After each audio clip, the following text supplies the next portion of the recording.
Welcome to Pirate TV. I'm Louie Pasculli here with Ryan Henry, and we have post-game coverage of the Seton Hall vs. Creighton game. The final score was 85-81 in favor of Creighton.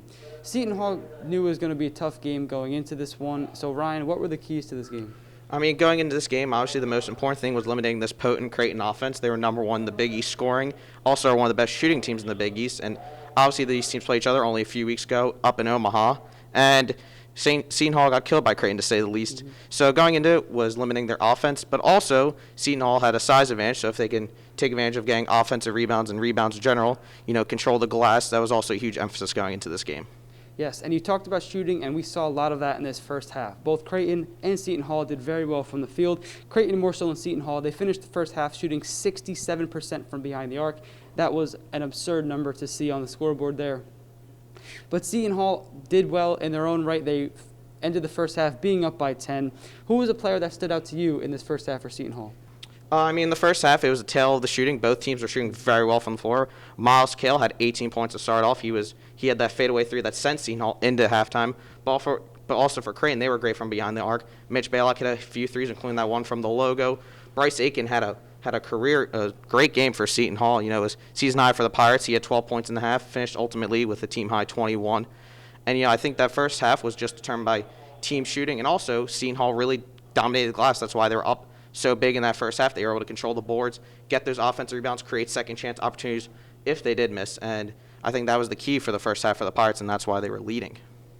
Yes, the Pirates were leading by 10 at the end of that first half, and they were able to stretch their lead to 15 about halfway through the second half. It was a really good performance from the Pirates. But Creighton is a good basketball team. They were ranked 17th before this game, and they found a way to fight and claw back, and they kept cutting the lead, and they kept cutting the lead. And we watched the game, and we saw that they were able to just crawl their way back. And what's interesting about this game was that Creighton actually shot worse from three in the second half than they did in the first half, but they still were able to erase that 15-point deficit. So what do you think led to Creighton coming back and Seton Hall's downfall in this game? I think it's been an issue for Seton Hall this entire year's consistency. I think we saw it also in the Villanova game where, they'll get on these hot shooting streaks, but then they'll just go ice cold, while Seton Hall's going ice cold.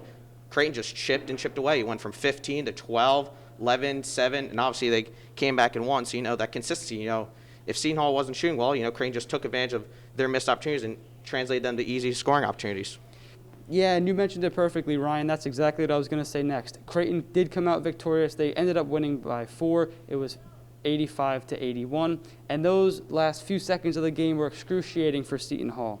So walk me through what happened and what your thoughts were on that. So Creighton took the lead with about 57 seconds left with a Marcus Zagorowski 3, which ultimately put them up by 3, and then Seton Hall was able to tie the game with their own 3 of their own, and then Mitch Baylock just hit another 3, I think his 7th for the night, to cap off his 29-point outing. And unfortunately, Seton Hall wasn't able to tie the game back. Creighton ultimately won by 4 points, And like I said before, it was just missed opportunities, Seton Hall had 3 chances to tie this game within the final seconds, and they just simply couldn't. Yeah, Ryan, it was really a tough loss for Seton Hall. And their next game is against a third-ranked team in the nation, Villanova. What is Seton Hall going to have to do to bounce back from this loss and play well in that game? I think if you look at their game, this was 2 games ago they played Villanova. That was a excruciating loss in and of itself also. But, I think it has to deal with their defense. They gave up.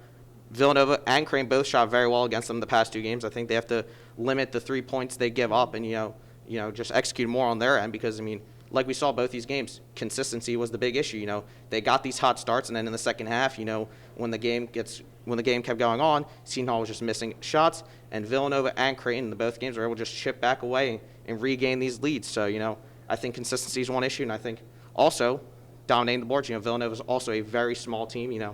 They don't have an Ike Obiagu or even a Mamu Kelashvili. So, just consistency on both ends. Just consistency on both ends of the floor, both shooting and defense. And hopefully it's going to be another great game, and hopefully Seton Hall takes the victory in this one. And that's all for tonight. For our post-game coverage of Seton Hall vs. Creighton with Pirate TV, alongside Ryan Henry, I'm Louie Pasculli.